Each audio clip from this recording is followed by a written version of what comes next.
Walk us through like what it really meant to you, and just talk about like that, like how it influenced you. The Source magazine was known as the hip hop Bible. So essentially, that's where everything went down. Like I said, because without internet, magazine was the main source of media for promotion. If you had an album coming out, you had to have a full page spread in the Source to let people know coming soon.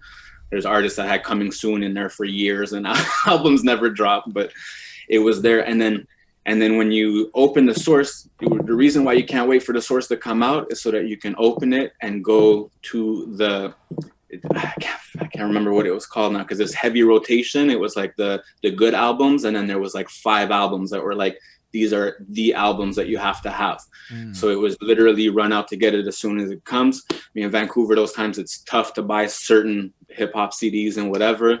So we would drive down to Bellingham to Washington, not too far. That's where people go do their shopping, like how people do their shopping in Plattsburgh here from Montreal. You go down to New York to do your shopping. There was Bellingham. That was like the first city when you drive into Washington. So I used to drive down there, and it was like mind blowing because you could get everything there. They just had everything. So I would go down there. I would cop the recently released hot stuff and the heavy rotation. I essentially had every CD every month, because if it wasn't for that, you wouldn't know what you're supposed to buy. They literally told you this is what's hot, and you want to see the mics. Did you have the 5 mics? Did you have the 4 mics? The 3.5? And that was what everything was based off of. It was the hip hop Bible before Benzino took it over and turned it into whatever he turned it into. Fair enough, man. But even that point, like even if other people knew about that, we get to reminisce. I mean, I knew about some of these things, but I never really think about the power of how old stuff was marketed through that funnel, right? Because what you said there, and this is a big knowledge nugget, at least I took it like that because I learned something new. So I'm gonna fucking throw up some knowledge nuggets. It is what it is. Um, but basically, it's how the power of media is used to influence taste. And then we look in the desegregated media world of today, and taste is a lot harder to mandate and fucking dictate. So I just think Mm. it's so interesting that you brought that point up because it kind of ties into a bigger piece of the old versus the new. So Sure. that's fucking cool, man. So To loop back around a bit to your question, because you mentioned the styles that I was like kind of mm, interested in rap wise. So like back then it was whatever the Source told you was hot basically, but there they had East Coast, West Coast. I have to say that my ear was more drawn to the West Coast sound, like.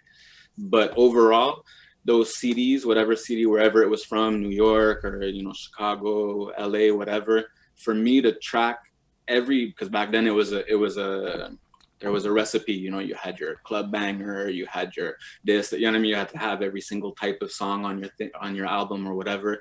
And every CD always had that heartfelt track where the rapper is not being, braggadocious. He's just giving you that real. He's telling you his story, or he's, a little vulnerable or whatnot. That was always my favorite track on every album. So it would just be skip, skip, skip, and you get to that, you hear that little piano piece. You're like, oh.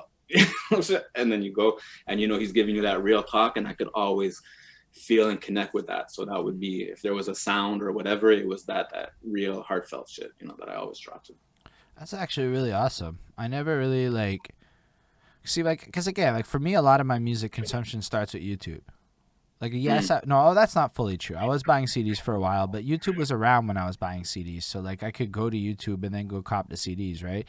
So yes, I would walk into the like music world and fucking look at what was on sale and shit, but nah, I never really had to go through that whole like process of like looking for what's hot, buying an album, not necessarily knowing what's on it, looking to see what the tracks are, knowing you're like that's a crazy like different reality that you don't really get to hear a lot about these days. Yeah, it was literally like the Source told me this was hot, so I went and bought it, and then it was discovery. You sit down. This is the booklet time, so you get to see where it was recorded. You get to see the thank yous. Cool Man Logan was talking about that. The Mm. shout outs in the booklet. If you're lucky, there's lyrics, so you get to follow along with the lyrics and all that. So that was always like, it was an experience. Taking in an album was really an experience. That I don't think is really there anymore. It I is think in not. that regards. Nah, because you mean even like Like the other day, when we did the Method Man and Red Man Blackout album, I opened up the thing for the first time and expanded it, and it turned into a mini poster you could put up on your wall. And I'm like, I forgot that that was even a thing that people did. I used to hang That was, those shits up on my wall and everything, man. yeah, for sure. That was so dope when you got that. Is those bonus things that you're not expecting. You're like, fuck. That's dope, man. So I guess high school's not kicking in. You're spinning, you're rapping. Yeah, exactly. It's all that, and then that's when I started because my brother went to university down in California, Mm. and so I started visiting him down there when I was 13. My mother passed, and so I kind of started. My father kind of started sending me down there more. So it was a bit of back and forth, you know, between Vancouver and California, until eventually my father passed at 15, and then I moved to go live with my brother in California, and then it was like a whole new world, you know, world two, as Cool Man Logan would call it, life one, and then life two, and then I got down to California, and it was like, because from Vancouver, you're like, you're a spectator, you know, you're watching it from afar. Even the commercials that you see on TV, you know, it's for restaurants that we don't have up here. The same thing, you know, the Source magazine drops, it's albums that you can't buy up here. So you're really like from the outside looking in. And then when I moved to California, it was like getting thrown in the pot, you know, and it was like you get to see it firsthand. And then that's when I would, because I still obviously have my turntables and everything from up there. And then, you know, I met some people, they come over and you throw on the records, and now you're hearing man's freestyle, you know, and it's for real, and it's fire freestyles off the top of the dome. And it's just like, wow, you're really like immersed in it now. It's not, you're no longer a spectator, you know, I was like knee deep in it. And then it's still the same dream from there. You want to be a rapper, you know, it never faltered for me from I had that moment at 11. I knew that this is it for me, you know. No, I totally appreciate that. So I guess does that when it really starts? You get to California, you're 15. When does it like really like start? Okay, so California, because it's still dreaming about it. Um,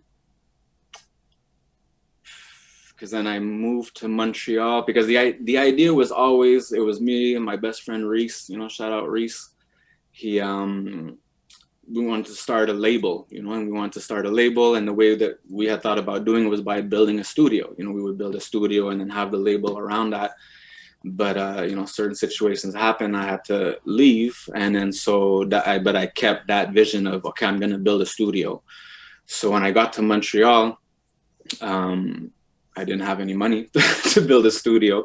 I didn't really have any way of making beats or anything.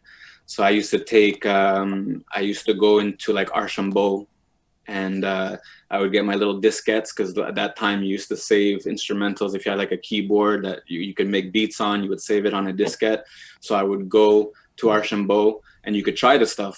So I would sit there and I would make beats in Archambault and save it on a disc and then go home. So that was because I couldn't afford, you know what I mean? Like I couldn't afford the equipment or whatever.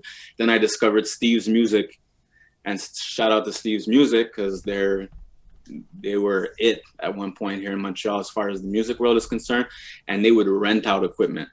So then I rented a Roland 909 drum machine, brought that in the house, started making beats in the house, started renting keyboards, started so building from there. And I would rent it for so many months.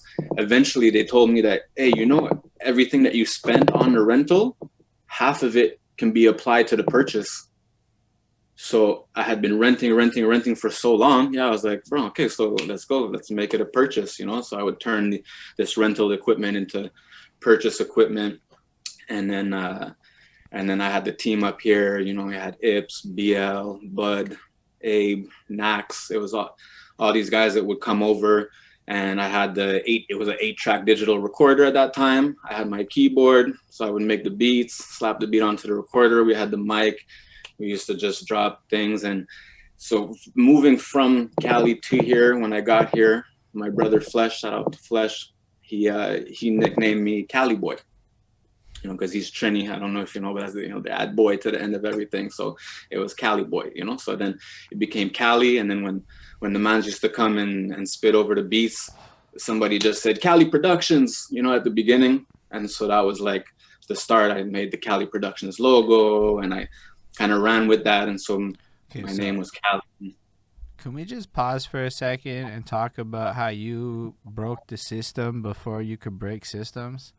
Because you just said you walked into the music store, loaded up their shit, made a beat in the store while they're there and everything, Yeah, put because that onto a fucking thing, and then moved on with your day to start the process. yeah. That's some innovative shit, dude. Like, all things considered, I was not expecting that, but like, I guess that's legit. If you can pull off something like that in your life and you can just see opportunity, did you ever get caught? Nah, not a date. Sure, you could be in there for hours. They would never trouble you. You know, they might come by, ask you if you had questions or anything, but people were in there playing on stuff, trying out stuff or whatever. So, I mean, I never stayed for hours to the point where they would get suspicious, you know, but I would go in there, pull an hour or something, you know, just make some beats, slide out. They never said anything to me still. That's amazing, dude. But, you know, if you want to do something, you're going to do it. You're going to find a way. There's always good excuses to not do something. So that those are not hard to find. You know, what you want to find is the loopholes, the cracks where you can break through those excuses and actually get to what it is that you want. You know? Big facts.